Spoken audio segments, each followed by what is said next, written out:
ఓం గంగణపతే నమ ఐం సరస్వతే నమ ద్రాం దత్తాత్రేయాయ నమ క్రీం క్రీం మహాకాళికాయ నమ ఓం నమ శివాయ శివాయ గురువే నమ క్లీం కృష్ణాయ గోవిందాయ గోపీజనబల్లవాయ శ్రీకృష్ణ పరబ్రహ్మణే పరంజ్యోతిషే నమో నమ శ్రీరామ జయ రామ జయ జయ రామ రామాయ నమో నమ యా దేవీ సర్వభూతేషు మాతృరూపేణ సంస్థితా నమస్తస్యై నమస్తస్యై నమస్తస్యై నమో నమ జగన్మాతరే నమో నమ ఓం శ్రీం బగలాముఖి దేవ్యే నమో నమ యూట్యూబ్ ప్రేక్షకులందరికీ కూడా నమస్కారం అండి. నేను పాలపర్తి గురునాథ్ శర్మ జ్యోతిషం వాస్తు సిద్ధాంతిని. మీకంతా కూడా ఈ యొక్క ఖగోళ శాస్త్రంలో గ్రహాల యొక్క స్థితిగతి కలయిక వాటి ప్రభావం అంతా కూడా మానవాళి మీద మేషాది ద్వాదశ రాశుల మీద ఎటువంటి ప్రభావం అంతా కూడా చూపిస్తుంది. ప్రధానంగా ఫిబ్రవరి నెల మాస ఫలితాల భాగంగా మాఘమాసం మాస ఫలితాల భాగంగా రవి మార్పు అంతా కూడా ఏ రకంగా మేషాది ద్వాదశ రాశుల వాళ్ళకి ప్రభావం చూపిస్తుంది అంతా కూడా విశ్లేషణ చేయడం జరుగుతుంది. ప్రధానంగా ఇక్కడ చూసుకుంటే గ్రహ గోచారంలో గ్రహస్థితి ఈ రకంగా ఉంది. ప్రధానంగా గోచారీత్యా గ్రహాలన్నీ కూడా ఈ స్థానాలన్నీ కూడా ఉన్నాయన్నమాట. ప్రధానంగా మీనరాశిలో అంతా కూడా శని భగవానుడి సంచారం జరుగుతుంది. ప్రధానంగా చూసుకుంటే ఫిబ్రవరి నెలలో 14వ తారీఖు రోజున రవి మార్పు అంతా కూడా సంభవం జరుగుతుంది. మకర రాశి నుంచి కుంభరాశిలో ఈ యొక్క రవి మార్పు అంతా కూడా సంభవించడం. ప్రధానంగా చూసుకుంటే షష్టగ్రహ కూటమి అంతా కూడా సంభవం జరుగుతుంది ఈ యొక్క ఫిబ్రవరి నెలలో అంతా కూడా. ప్రధానంగా చూసుకుంటే రాహువు, సూర్య భగవానుడు, బుధుడు, శుక్రుడు, అంగారకుడు మరియు చంద్ర భగవానుడితోటి షష్టగ్రహ కూటమి అంతా కూడా సంభవం జరుగుతుంది. ఈ గ్రహస్థితి అంతా కూడా చూసుకుంటే ఈ రకంగా ఉంది. ప్రధానంగా చూసుకుంటే ఇక్కడ బృహస్పతి సంచారం అంతా కూడా మిథున రాశిలో సంచారం జరుగుతుంది. రాహు సంచారం అంతా కూడా కుంభరాశిలో సంచారం జరుగుతుంది. కేతు సంచారం అంతా కూడా చూసుకుంటే సింహరాశిలో సంచారం జరుగుతుంది. చంద్ర భగవానుడు అంతా కూడా మకర, కుంభ, మీన రాశిలో అంతా కూడా సంచారం జరుగుతుంది. ఈ యొక్క సంచారం అంతా కూడా చూసుకుంటే గోచారీత్యా గ్రహాల యొక్క స్తంభన అంతా కూడా జరుగుతుందన్నమాట. మేషాది ద్వాదశ రాశుల వాళ్ళకి రవి మార్పు నుంచి మీకంతా కూడా సూర్యగ్రహ మార్పు నుంచి ఎటువంటి ఫలితాలంతా కూడా ఉంటాయి. ప్రధానంగా అంతా కూడా విశ్లేషణ చేయడం జరుగుతుంది. ప్రధానంగా గ్రహస్తంభనం వల్ల కుంభరాశిలో జరుగుతుంది కాబట్టి ఈ యొక్క కుంభరాశి జాతకులు అప్రమత్తంగా ఉండడం, మీరంతా కూడా నవగ్రహాలకి జపాలు హోమాల కార్యక్రమాలు చేసుకోవడం వల్ల, శాంతి కార్యక్రమాలు ఆచరించుకోవడం వల్ల అనంతమైన పుణ్యప్రాప్తి కలుగుతుంది. అంతా కూడా మీకు పరిహారంగా చెప్పడం జరుగుతుంది. ఈ యొక్క గోచారీత్య ఫలితాలంతా కూడా గ్రహ గోచారాన్ని ఆధారపట్టి మాత్రమే ఉంటాయి. ప్రధానంగా మేషాది ద్వాదశ రాశి వాళ్ళు మీ జన్మ జాతకమే ప్రధానమైన జాతకంగా ఉంటుంది కావున ప్రతినిత్యం కూడా మీ జాతకరీత్యా ఉన్న దోషాలకి పరిహారం ఆచరిస్తూనే గోచారీత్య గ్రహదేవతల అనుగ్రహం కోసం గ్రహాలకంతా కూడా నవగ్రహ పూజలు, యజ్ఞాలు, హోమాలంతా కూడా అగ్నికి నవధాన్యాలు సమర్పించడం వల్ల జాతకరీత్యం ఉన్న సకల గ్రహదోష నివారణ కలగడానికి ఆస్కారం ఉంటుంది. మీ జన్మజాతకం అంతా కూడా సంపూర్ణంగా విశ్లేషణ చేసి మీకు పరిష్కారం చెప్పడం జరుగుతుంది. మీ జన్మజాతకంలో ఎటువంటి సందేహాలున్నా, జ్యోతిష్ సంబంధమైన సందేహాలున్నా మమ్మల్ని సంప్రదించి మా యొక్క అపాయింట్మెంట్ తీసుకొని మీరంతా కూడా ఈ జ్యోతిష విశేషాలంతా కూడా తెలుసుకొని మీరంతా కూడా జాతకరీత్యం ఉన్న పరిహారాలంతా కూడా ఆచరించడం వల్ల సర్వ ప్రతిబంధకాలంతా కూడా తిరిగి అష్టైశ్వర్యాలు ప్రాప్తించడానికి మీకంతా కూడా ఆస్కారం ఉంటుంది. ప్రధానంగా మహాలక్ష్మి అనుగ్రహం వల్ల మీకంతా కూడా సర్వగ్రహ దోష నివారణ అంతా కూడా జరగడానికి ఆస్కారం ఉంటుంది. ప్రతినిత్యం కూడా దత్తాత్రేయ ఆరాధన చేసుకోవడం వల్ల శ్రేష్టమైన ఫలితాలు పొందడానికి ఆస్కారం ఉంటుంది. ప్రధానంగా ఇక్కడ చూసుకుంటే సూర్యనారాయణ స్వామి ఆరాధన వల్ల జాతకరీత్యం ఉన్న సర్వగ్రహ దోష నివారణ జరగడానికి ఆస్కారం ఉంటుంది.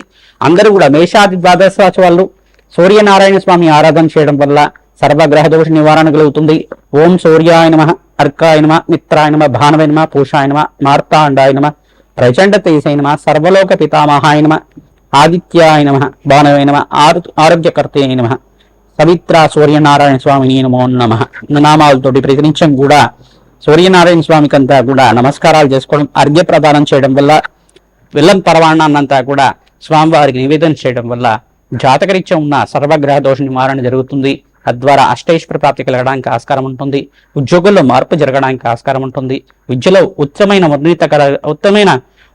ఉత్తీర్ణత కలగడానికి ఆస్కారం ఉంటుంది. కావున మీకంతా కూడా అష్టైశ్వర్య ప్రాప్తి కలగడానికి ఆస్కారం ఉంటుంది. మేషాది ద్వాదశ రాశుల వాళ్ళకి ఈ గ్రహగోచారం పద్ధతిలో అంతా కూడా ఎటువంటి గ్రహాలంతా కూడా అనుకూలతంగా ఉన్నాయి. ప్రధానంగా షష్టగ్రహ కూటమి ప్రభావం అంతా కూడా ఏ రకంగా ఉంటుంది సంపూర్ణంగా విశ్లేషణ చేయడం జరుగుతుంది. మీరంతా కూడా పరిష్కారం ఆచరించండి. తద్వారా మీకంతా కూడా ఆనందమైన జీవితం జీవించడానికి ఆస్కారం ఉంటుంది. ప్రధానంగా చూసుకుంటే గోమాత సేవ చేయడం వల్ల అఖండమైన రాజ్యోగ ప్రాప్తి కలగడానికి ఆస్కారం ఉంటుంది. గోమాత సేవలో భాగంగా పచ్చిక తెలగపిండి గ్రాసాన్ని గోమాతకి తరచుగా నివేదన చేయడం వల్ల గోమాతకి ప్రదక్షిణలు ఆచరించడం వల్ల అఖండమైన అంతమైన ఐశ్వర్య ప్రాప్తి కలగడానికి ఆస్కారం ఉంటుంది.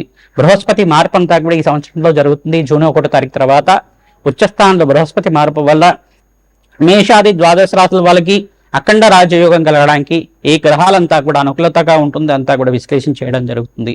మకర రాశి జాతకులకి గోచారీత్యా ఫిబ్రవరి నెల మాస ఫలితాల భాగంగా రవి మార్పు అంతా కూడా కుంభరాశిలో సంభవిస్తుంది. ప్రధానంగా రవి సంక్రమణం అంతా కూడా చూసుకుంటే 6 గ్రహాలతోటి సంయోగం జరుగుతుంది కుంభరాశిలో అంతా కూడా. ఫిబ్రవరి నెలలో అంతా కూడా ఫిబ్రవరి 14వ తారీఖు రోజున రవి మార్పు అంతా కూడా కుంభరాశిలో ప్రవేశం చేస్తారు.